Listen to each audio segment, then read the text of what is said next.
Hi, this is Shadi. This video wouldn't have been possible without the help of Gaout Productions. Link for the Instagram account and YouTube channels will be down below in the pinned comments and in the description. Again, thank you. So today what we will be looking at is the techniques of Muay Boran, which means ancient boxing. Obviously, it's a Thai art. I've discussed Muay Thai in the past, the kicks where you catch them and reap the standing leg. But today I'm gonna go into far more dangerous techniques and very much resembling the old techniques of Jiu-Jitsu, and I'm gonna compare them. So we're gonna be seeing not only takedowns, but also groundworks and submissions. So without further ado, the first one is gonna be a very basic yet very effective takedown finished by a neck snap. So you clinch the head and then you rotate using your hips to get them to the ground, and then obviously you can finish the work on the neck level.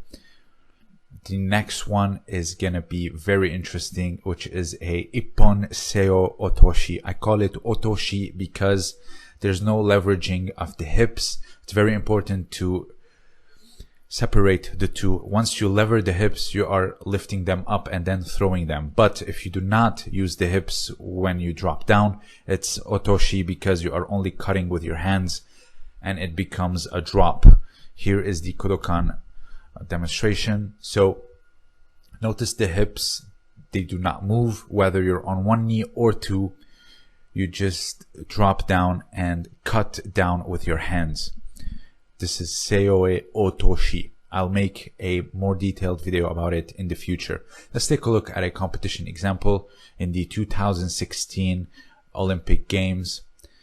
Drops on one knee and just cuts down with his arms. The next one is your classical ankle pick. It's very useful for strikers, especially when there's a lot of kicking because they are only standing on one leg, and the ankle pick becomes much simpler. Here is another way of doing it where you actually block the thigh of the leg that's kicking and you only pick with one arm, and then a jumping knee to the groin. Absolutely brutal. So in judo, back when it was legal, obviously many have used it, especially countering leg techniques, kibisu, gaeshi, or heel reversal. So you take it back towards you and you pull down on the sleeve. Next is a very interesting combo. So you see, you can actually go for the legs. He goes for Ouchigari and then pins him down to go into the arm in a squatting position and rotates it, kind of like a Juji Gatame, but without leaning back. Since he is in a squatting position, all he has to do is twist the arm and extends his hips, which will also work. So Ouchigari, there's many ways of doing it. This is the basic form of Ouchigari, where you rotate around you and then you reap the leg as it is coming behind you. Also here you can grab the far leg and reap the leg that is standing. You can see it a lot in striking disciplines such as karate and of course Muay Thai and Muay Boran. So this is Juji Gatame, but without leaning back. You can be in a squatting position, having your buttocks on their face, which will help, and also on the other part is on their upper part of the lats, and you can just extend the hips while squatting in a very good foundation. So the next one here is like an ude garami, but without really grabbing your wrist, but nonetheless it would qualify as an arm entanglement. So you can rotate it from the low to the upper part, as you see, and here from the upper part to the low back, and putting pressure on the shoulder here with a Osoto Otoshi to finish the takedown, and then from there you proceed to break the arm. Here is a competition example of Sekine of Japan. This is the basic form where you are actually on top of them on the ground. The standing is a rarity, but this is your basic form of ude garami. So you Isolate the arm. Make sure you have both elbows on the ground so you'll have the most control possible and you can get the tap easily. The next one here is another brutal technique.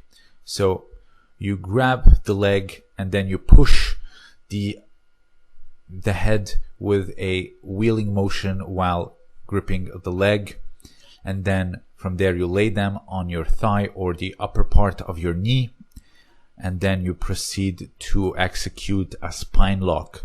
This is very dangerous, but in the old days, and especially when there is war, these type of training is needed. So very reminiscent of old jiu-jitsu, koshi, shigi, or hip break. You can see it very similar. Obviously, when you are concerned with safety and education, like Kodokan Judo is, these types of technique will not enter your curriculum. And even in the old days of the Gokyo,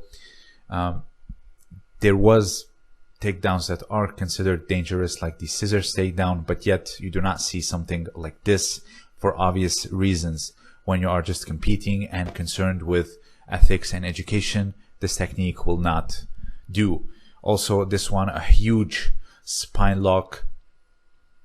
So you grab the leg as it is kicking, you bend the knee, you sit on it, and then you pull the neck towards you, shrinking the back and creating a very dangerous spine lock. In the old days of jiu-jitsu, obviously this was used as well. So here is a calf crush.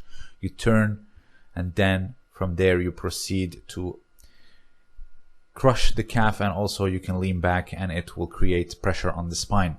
Another one here is from the old jiu-jitsu days. This is from the Tiger Scroll. As you can see, it says Ura chi jimi kake no chucho, I believe, which is shrinking of the back or the middle of the back. Obviously, it's a spine lock as well. It's very painful and very dangerous. It's also called the Boston Crab in wrestling. So you can see it all over the world. It's very efficient. The human body is one everywhere. So obviously it's going to be used in the old days, especially for self-defense and when your city or your family is being attacked. So if you have anything else to add, please let me know down below. Please check out the links that are in the description below. And again, thank you to Gawoot Production for the reference. Consider supporting me on Patreon for exclusive content.